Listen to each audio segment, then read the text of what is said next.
When Dead by Daylight first released, the survivors we could play with were all your average person you could find grocery shopping. They were no heroes, no fighters either. But things changed with the introduction of more overpowered characters, like the survivors from the Resident Evil series, or straight up meta-humans like Cheryl and Ash Williams.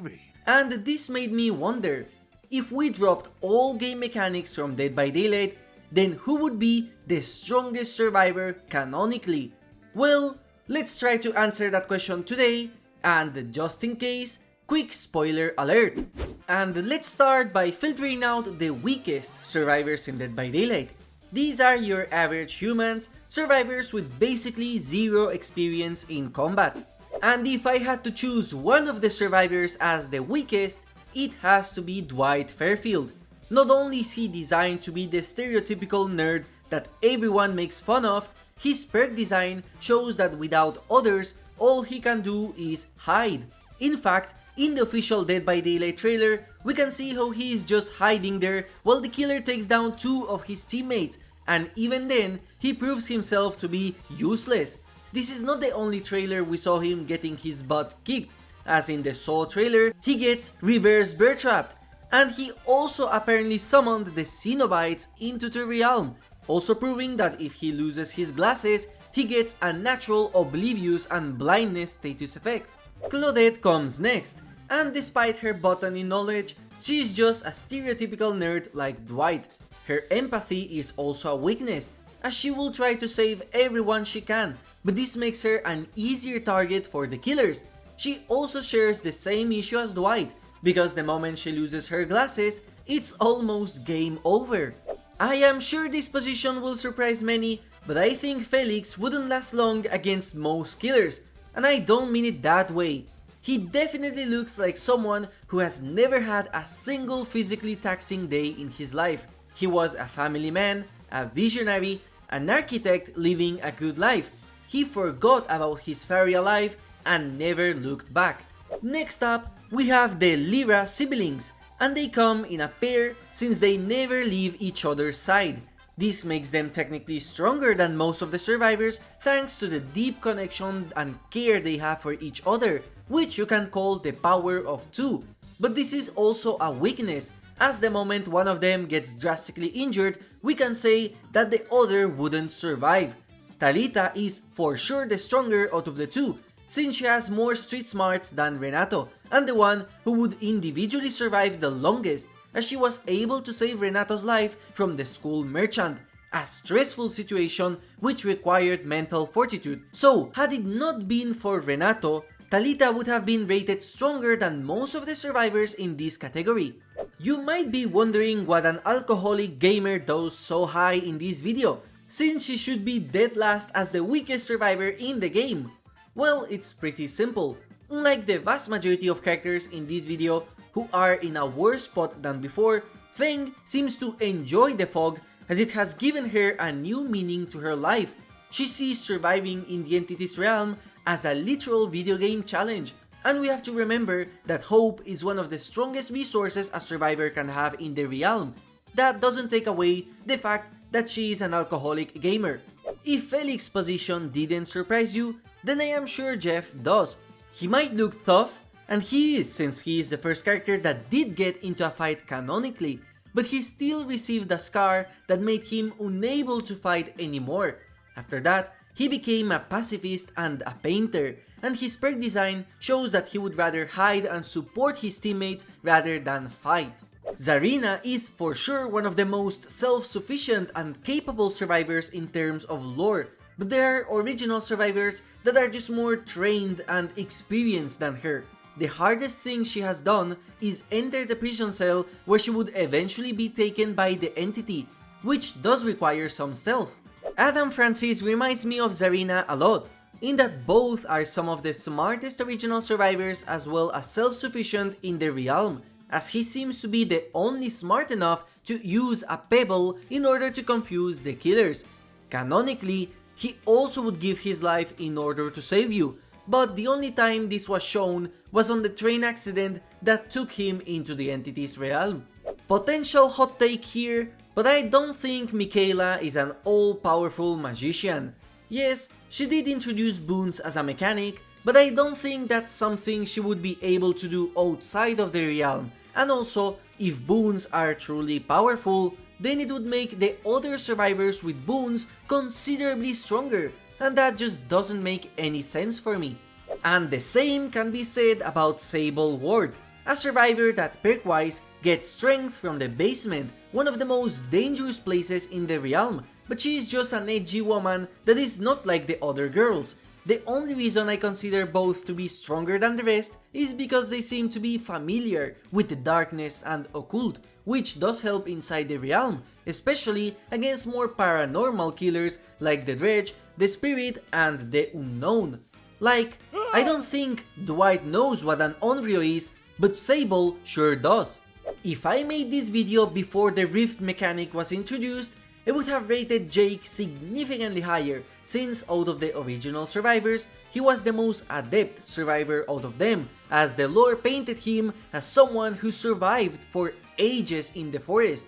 However, the Rift lore completely retconned that, and made Jake not an expert at all. He had trouble hunting for food, he was constantly pestered by wild animals, he made some basic mistakes like forgetting to pack food before leaving the house, but at the very least, he did survive in a forest alone, so the entity's realm is not his first rodeo. Jane was originally going to be one of the weakest survivors in this video, since she looks like the type of person who never had to get into a physical brawl ever in her life thanks to her prestigious position as a TV hostess on the level of Oprah. The thing is, she comes with the head-on perk, making her one of the only survivors to actually fight back in the entity's realm, and the first original survivor to be able to hurt the killers. Now that takes some guts. Next up, we have the dude with the best and worst luck in the game, Ace Visconti. Not only is Lady Luck by his side, for some reason, Ace also has insane endurance, as we can see in his Tome cutscene, where he made a bet with a professional MMA female fighter that she couldn't knock him out in 5 minutes, and then proceeds to absolutely tank some insane punches that break his face and eventually make a tooth fall off, yet he doesn't get knocked out. If you ask me which of the original survivors could tank a single Nemesis punch, my bet's on Ace. But endurance is not the only useful thing to survive. Being smart and cunning is. And who better than Yun-Jin, the most misunderstood survivor in the game. Yun-Jin's perks show that she can be cold in extreme cases. Whereas Claudette or Adam would attempt to save the rest, Yun-Jin would only look after herself. And whether you find this morally wrong, in the entity's realm, it's survival of the fittest. Not many survivors can boast of having killed someone before being taken by the entity. Well, in Nea's case, it was more of an accident. But either way, Nea is often misunderstood as this rebellious punk who only wants trouble, but lore-wise, she's actually very kind, smart, and agile, the last being a very important quality in order to survive being chased by a maniac. I think street smarts is a very useful skill to have in order to survive, and Nea has plenty of it. But out of all the average humans we got in Dead by Daylight, Kate Denson is, in my opinion, the strongest. Not only because she is canonically one of the survivors with the most amount of hope and energy in the realm, which is super important, she is also the only survivor to have canonically escaped the entity's attempt at taking her into the realm at least once. We are now ranking up a tier, so let's talk about the experienced survivors. These are characters that got into physical fights and won, but nevertheless are still your day-to-day human beings. And we finally have the first licensed survivor from this video, which in my opinion makes Quentin Smith the weakest survivor we ever got. It's true that Quentin did beat Freddy Krueger, one of the strongest killers in the game lore-wise, but even in his own lore, it's confirmed that Freddy lived, and he tried to kill Quentin before being taken by the fog. It's also known that Freddy likes to toy with his victims, So the only reason Quentin is alive is because Freddy decided to. Put Quentin against a more methodical killer like Ghostface or Myers, and I don't see him surviving at all. Plus, he's constantly sleep deprived, which is a huge nerf to his capabilities, but still, he did have experience with a paranormal killer, which puts him above the rest. But Quentin is not the only teenager that had to deal with the paranormal, because next up, we have the Stranger Things survivors, Steve Harrington, Nancy Wheeler, and Jonathan Byers. All three of these have fought and were able to survive an encounter with the one and only the Demogorgon. While Jonathan was the first to get injured because of the undetectable status effect of the demo, Nancy was able to save his life by shooting the creature with a revolver, only for Steve to come back and save both of their lives by hitting the demo a bunch of times with Decisive Strike.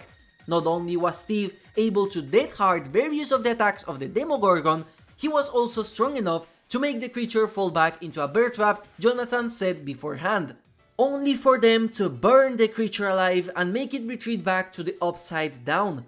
Now, while the survivors we got are based on their season 1, 2 and 3 feats, we cannot forget how Nancy and Steve will eventually help tremendously in fighting against Vecna, which puts both of them above Jonathan in my opinion. Next up, we have another licensed character, and probably the licensed survivor that people know of the least, Yoichi Asakawa. For those that don't know, Yoichi was just a child in the Ringu movie where he comes from, and behavior aged him up and made a backstory for him that is unique to the lore of Dead by Daylight. In this story, Yoichi is a marine biologist that survived an encounter with Sadako, who is, lore-wise, one of the strongest characters in the entire game. Even if we take into account that Sadako didn't want him dead at that point, we cannot forget that he is the first survivor from this video who has paranormal powers. He is able to see and hear the dead, which he used to get parental guidance from his father. This ability could be very useful in the entity's realm, with the abundance of paranormal stuff happening here.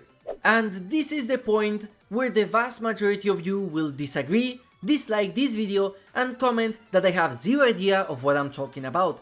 Yes, in my opinion, Laurie Strode is not that strong.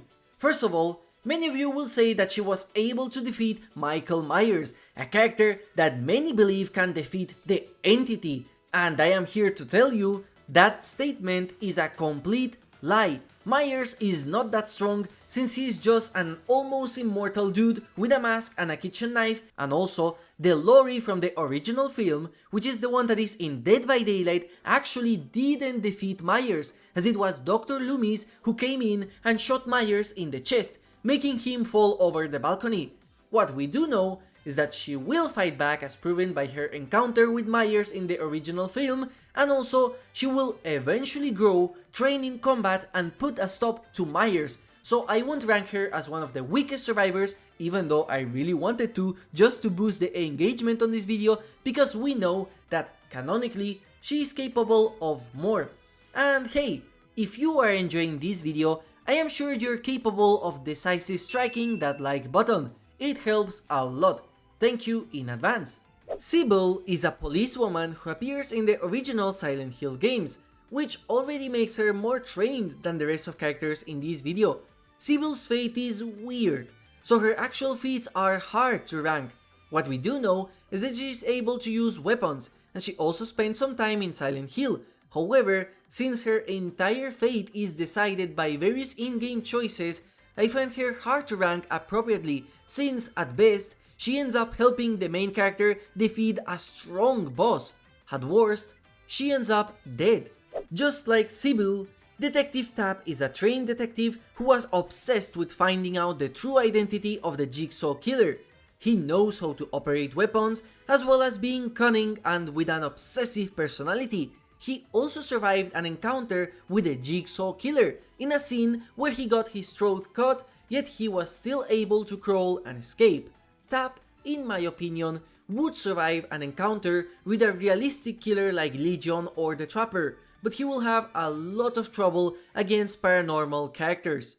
Jonah is by far one of the most underrated survivors in Dead by Daylight. Because of the original survivors, he is the most professionally trained out of all of them. Jonah worked as part of the CIA in order to decipher signals as well as discover secret messages. After an accident that led to civilian casualties, Jonah decided to help the victims by hacking the bank accounts of the rebels. This was not something the CIA approved, so they tried to kill him. But Jonah survived an assassination attempt and he also got the job back, which just shows how prepared he is for the worst case scenarios. We're talking about professional hitmen hired by the government. Either they are the worst hitmen they could hire or Jonah is cracked. Another survivor I don't see many talking about is Elodie Rakoto, because she is literally the Lara Croft of the Dead by Daylight universe, an artifact hunter with a lot of connections and money, being able to travel all around the world in order to find the occult items she wants. She is also one of the few survivors who knows about the paranormal and the entities realm, and she was also able to survive an attack from a member of the Black Veil, incapacitating them in the process. And now let's talk about potentially the baddest original survivor in the game, Yui Kimura. Yui is the leader of the Japanese motorcycle gang called Sakura 7, and she is also strong and with a lot of street smarts. She was able to overpower a stalker that was armed with a knife, completely disarming them after enduring various hits that would eventually lead to her arms and foot being broken. Yui's reputation was great, and this was no fluke, as she proved to be fearless even after encountering the Oni face to face, and not even showing a bit of fear. If that doesn't scream badass to you, I don't know what will. And now we have who is, in my opinion, the physically strongest original survivor in Dead by Daylight, David King. Outside of licensed characters, he might have had one of the worst life experiences out of anyone, with a life filled with brawls, violence, and crime, yet he never gave up. Many in the community agree that David could overpower various of the killers in the game if only they didn't get their strength entity boosted. With the most amount of street smarts and with the most amount of combat experience, if you want to survive in the entity's realm, staying close to David King is your best bet. But, funnily enough, the official trailers don't show this, as David King has died in two of them, one against the Legion and another time against Victor. Now, do you want to know of a survivor that didn't die in various trailers? Well, let's talk about her. With the award of being the most adept out of the original 4 survivors by a considerable margin, we have Meg Thomas, an athlete who would be able to outrun most of the killer cast according to her official description. Meg is so strong that she actually canonically survived the Nemesis throwing her against a police car, and despite her reputation as the dumb and goofy survivor, her lore is actually tragic and makes her have a lot of determination as a character, as she eventually chooses to stop her studies in order to take care of her ill mother. But going back to her physical strength, according to Matthew Cote, the reason she is the character featured in so many trailers, and maybe the reason she is the bot in the tutorials, is because for him, she is actually one of the strongest survivors in the game, as she is seen as the hero. That's the words of the game director himself. Now here is a character I had trouble ranking, and that is Rose Marigold from the Alan Wake saga, and I will be talking only about her appearance in Alan Wake 2. Rose might look crazy from the outside. What? No, Rose, I haven't been leaving you any messages. Oh, I get it. Yes, Alan, only a crazy person would think you've been leaving them secret messages.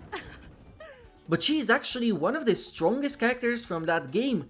She is completely unfazed by the terrible events happening in Bright Falls, and she even takes care of the residents against this dark force. She canonically has killed various of the Taken, which, for those unfamiliar, are humans corrupted by darkness and are stronger than a regular person, making her adept at combat. Wake tells you how to kill Taken?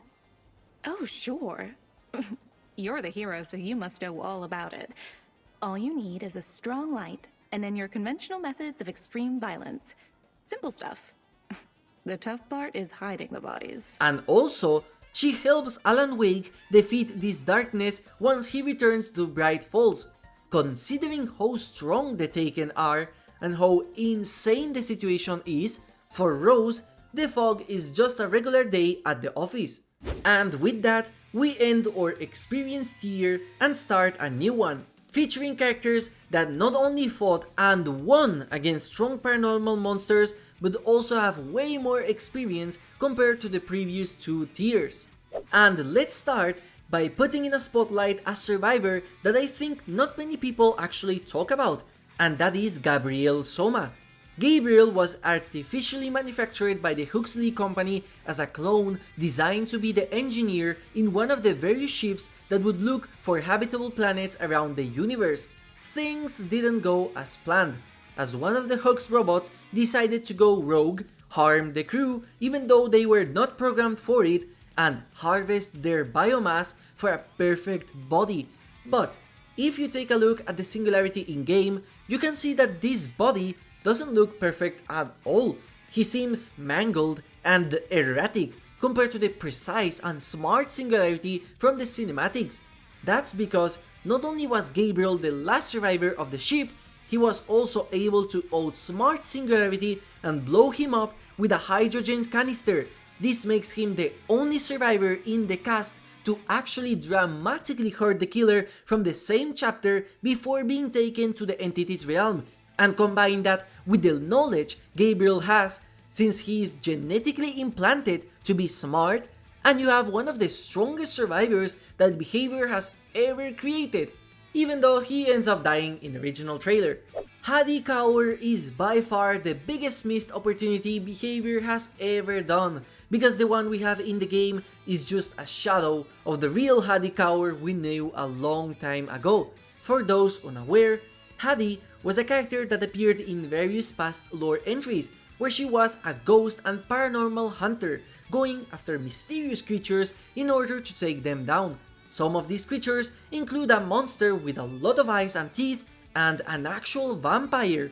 Haddie was the only original survivor who actually had paranormal powers herself, which allowed her to see things others were not able to, similar to a sorcerer from Jujutsu Kaisen. If we got this version of Haddie, she would have been one of the strongest survivors in the game, on par with some of the later tiers even. Issue is, the Haddie we have in-game is another version from another multiverse, a much weaker and one that has become a podcaster but who still has paranormal powers and is still searching for scary creatures to take down, like the Dredge. Even if we got Haddie from Wish, the original character is pretty strong. And possibly the most random and bizarre survivor we have in the game is Tubarão from the Rainbow Six series. For those unfamiliar with the game, the Rainbow Six group is a multinational kinda secret organization which takes the absolute best of the best operators from different countries in order to fight against anything that could endanger society.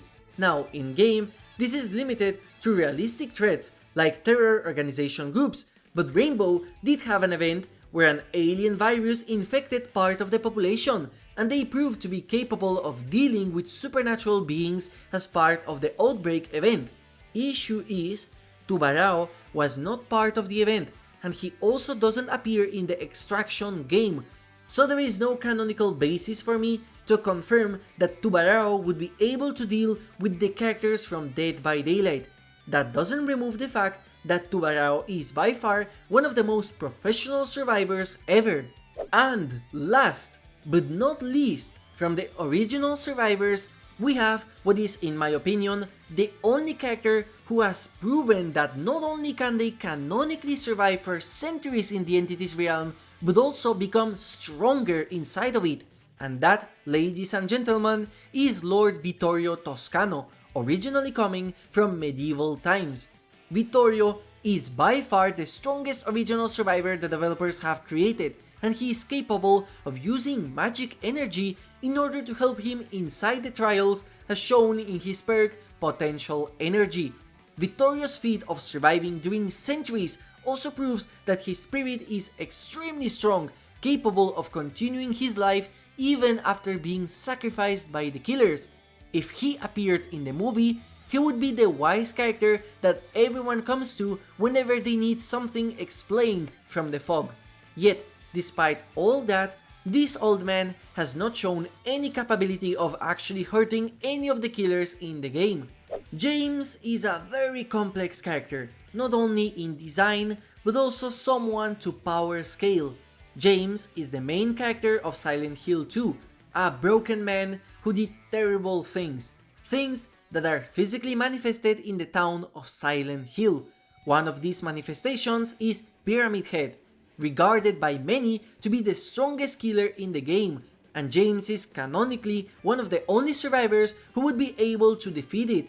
He knows how to use weapons, although not in a professional manner like the trained operators and officers, and he also survived everything that happened in Silent Hill in most of the endings. And to be completely honest, the entity's realm is nothing compared to what he actually had to endure, and not many survivors can boast of the fact that they actually technically killed one of the killers that the entity stole for itself. Remember everything I said about Rose Marigold? Well, take all that and apply it to a trained professional member of the FBI who also has psychic powers and potentially one of the strongest passives you could get in any form of media, plot armor.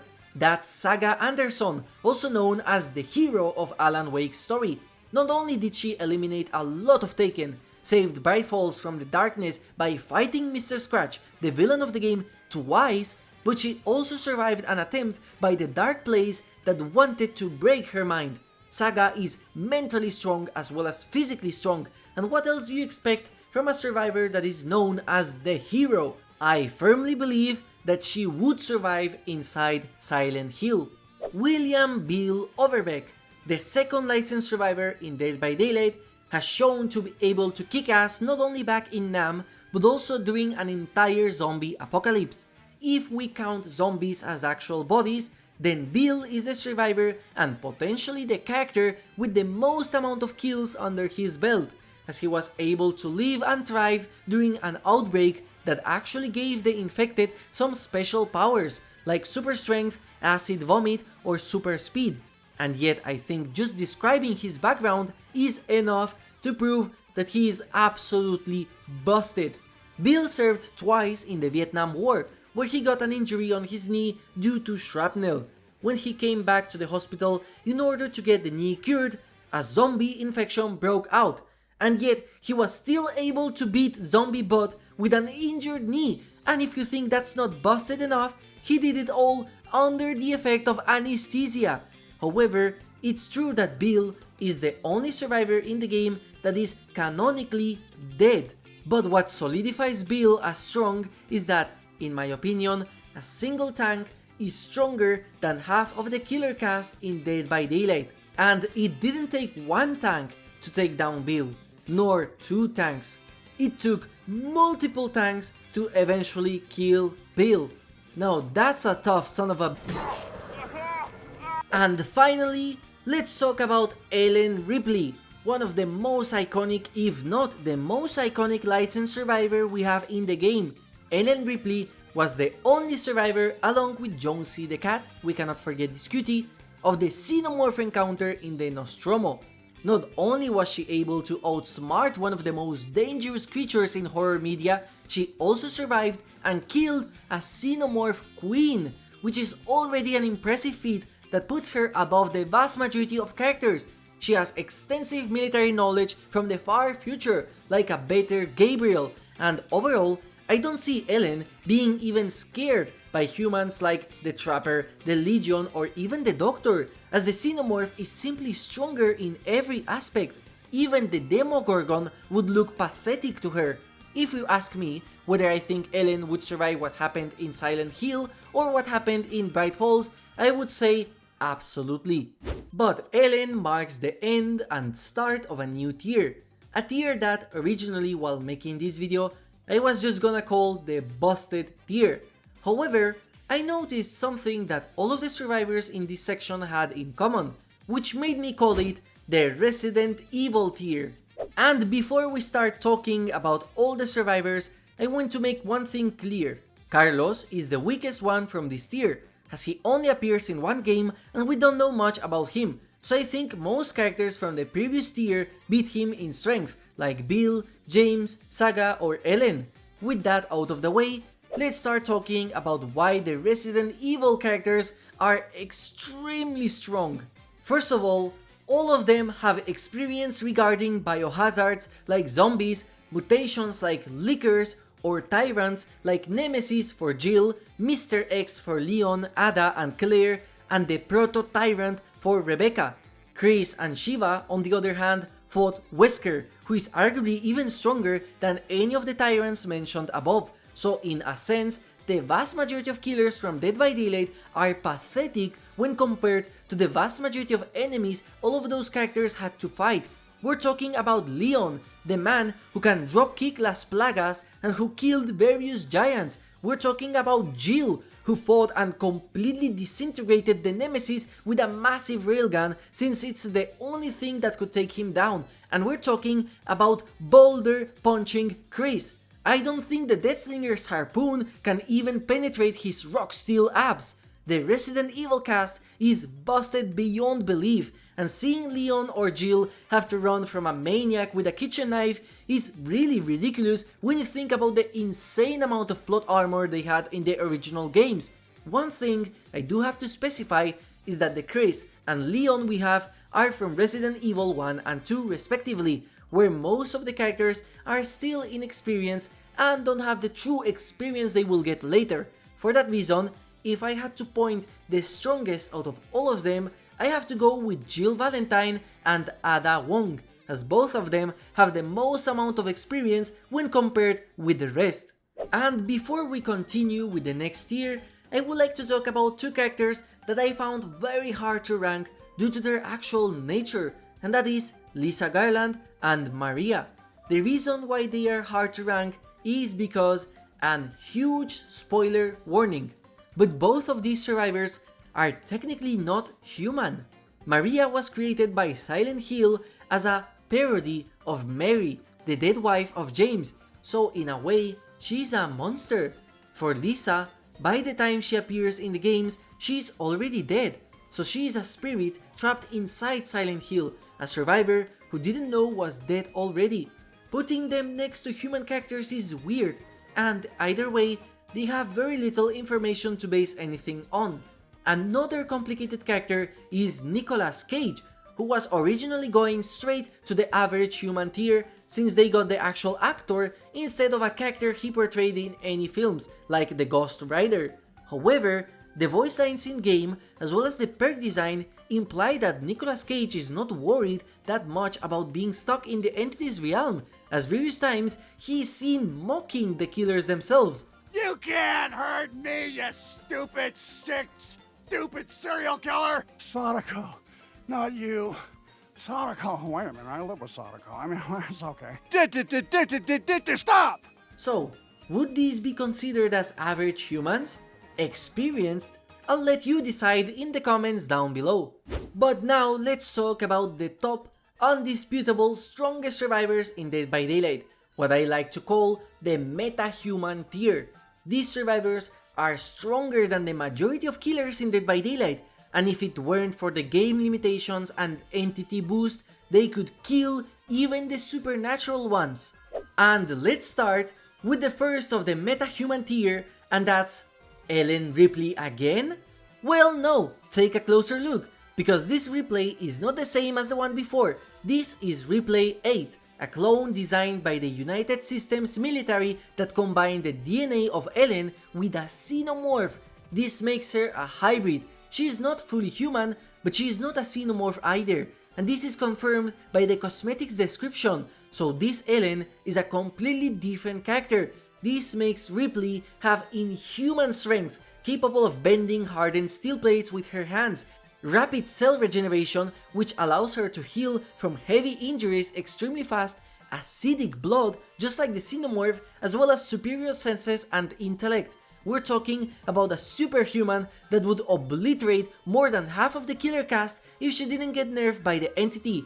Replay 8 is the strongest survivor to ever be introduced in Dead by Daylight in pure strength. Another survivor that is extremely strong, but not in the pure strength sense, rather the supernatural one, is Cheryl Mason, a survivor that can canonically manipulate the entity in order to help her during the trials. No other survivor has ever been able to do that to this day, proving just how strong Cheryl is. She is able to wield firearms, she can endure various attacks from strong enemies in Silent Hill as well as beat them, and that's not even taking into account how powerful she is once you add the Seal of Metatron into the equation. And possibly the strongest feat she has under her belt is that she killed an ancient Silent Hill god. But let's be honest, can you call a being a true god when bullets can kill it? Either way, she did kill a strong being while still being a teenager, and not 10 minutes after killing this monster, she goes back acting like a teen. Oh! Just a joke.